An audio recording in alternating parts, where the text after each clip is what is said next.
Let's go. Let's move on. Let's move on to the next one. A Gentile shows her faith. Verse 21. Then Jesus went out from there. Okay, so Jesus, look, he's moving, he's going, he's traveling, he's healing, he's teaching, he's preaching, he's doing the miracles, everything, right? And so he goes to this place. It's called the region of Tyre and Sidon, right? And this woman comes up to him. Verse 22, it says, "Behold, a woman of Canaan." This woman was a Canaanite. And if you're familiar with biblical history, Canaanites, okay. Now, Canaanites, they practice the most wicked practice you can think of, from child sacrifice to all kinds of like wicked practices that the Lord despised, right? Now her being a descendant from Canaan, right? She came and she cried out to Jesus. It says right here, she said, "Have mercy on me, O Lord, son of David." You know what? Okay, I'm gonna tell you right now. That alone right there, she had knowledge. Listen, she wasn't Jewish. It's sad to say that there was many Jewish people who didn't know nothing about the coming Messiah. However, this woman, not even being Jewish, had the knowledge and understanding exactly who Jesus was. Son of David, she says, the Jewish Messiah. Now, she had a problem, a huge problem. She said, "My daughter is severely demon possessed." Now, listen. Okay, we clearly see that there were many people. If we go to the previous chapters, right, there were many children that were demon possessed that Jesus himself even healed, right?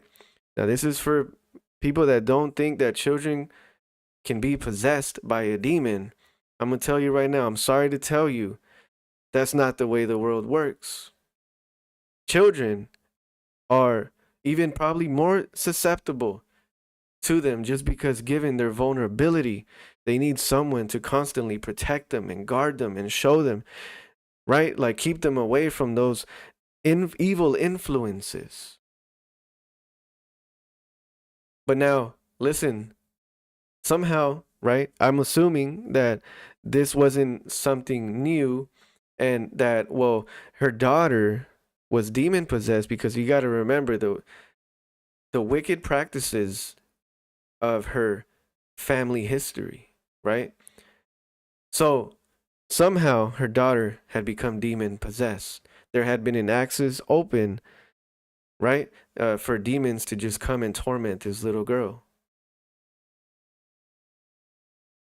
But I'm gonna tell you something right here that just that just got me, right? Verse 23. Look at what Jesus says, right? Well, actually didn't say. He answered her not a word. And so Jesus pretty much doesn't answer her. Doesn't acknowledge what she just said. And the disciples even noticed, and it says they came to him and urged him, saying, "Jesus, send her away, because she's crying after us. She's wanting us to do something, but tell her to go." Now, he answered and said, "Listen, I was not sent except to the lost sheep of the house of Israel." You know what that means? It means that Jesus, when he came to this earth, his sole focus and ministry was to come to his people first, because it had been prophesied that the Messiah would come to his own people, but listen, but that his people would reject him. So when Jesus spent those 3 years here, he was focused on the lost sheep of Israel. Now, Israel is considered the people of God. Well, if they're considered the people of God, aren't they like supposed to be all just chosen and saved? No. Jesus shows us here that even his people are lost. So that he would come down here first to the Jew, and like Romans 1:16 says, then to the Gentiles. Now, listen, very important. So she came and worshiped him, saying, Lord, help me. And this is what Jesus says. He says, it is not good to take the children's bread and throw it to the little dogs. So we know, as someone with children, right? If you're a parent, you know that it's not okay to feed. If you have children and a pet, right? You're not going to feed your pet first before you do your children, right? I mean, I'm pretty sure, maybe, you know, I'm sure most of us don't do that, right? I'm sure most of us, we feed our children, right? They come first, and then we feed our pets, right? So Jesus is saying, it is not good to take the children's bread, meaning what's meant for the Jews. I have come, the bread, who is the bread? The bread of life, Jesus, and give it to the little dogs. Now, Jesus wasn't offending this woman. He was simply trying to stress the fact of what I just mentioned earlier, that when we feed our children, we feed our children first, then our pets. Now she says this. Think about that. Oh my goodness. Well, he already didn't answer her. Well, she has major problems here because one, her daughter's severely demon possessed. Second, Jesus doesn't answer her. Third, Jesus says, I have not come for you except for someone else. Think about that. 4, it is not good for me, listen, to do whatever it is you're asking of me right now. So the time was wrong, the situation. Oh my goodness. And she says, listen, yes, Lord. Yes. Yet even the little dogs eat the crumbs which fall from their master's table. So this woman had been denied, right? She had been denied access. She had been, ghosted, right? Her plea had been ignored.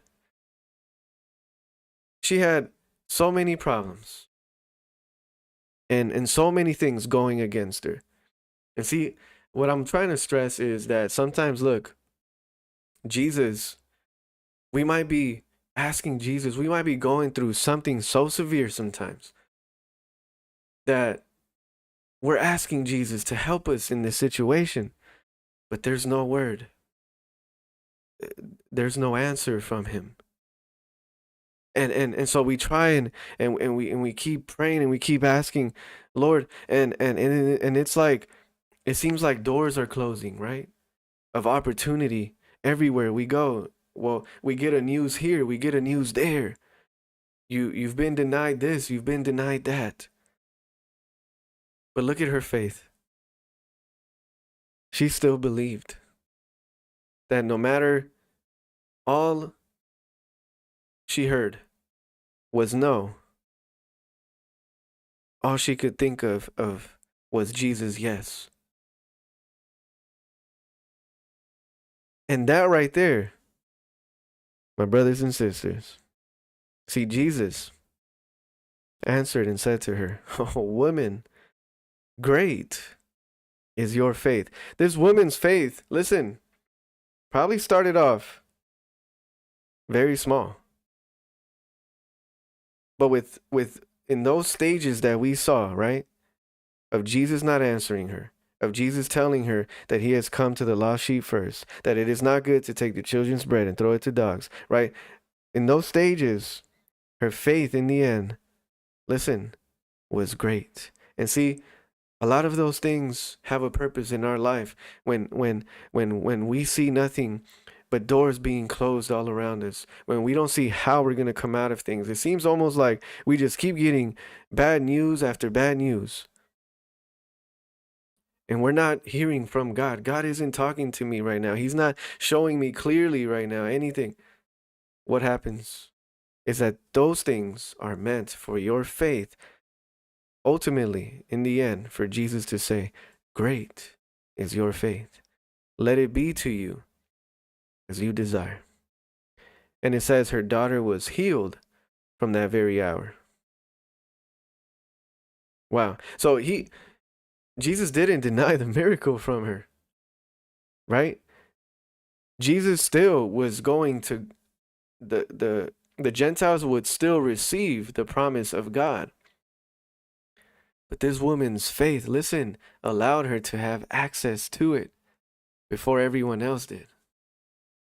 And see, God, he wants to do a miracle in your life. And the reason you those things just, you keep getting those, you just keep seeing wall after wall after wall. Listen, it's because there's a purpose, depending whatever situation that may be, right? God is giving you an opportunity right now to be able to access that miracle before everyone else. Because everybody's waiting for a miracle in their life right now. I'll tell you, about 99.9% of people are hoping for a miracle. But not everyone is being persistent in their faith like this woman. And see, now, when your miracle, when the Lord grants it, your desire, everybody will see, wow, and God will be glorified.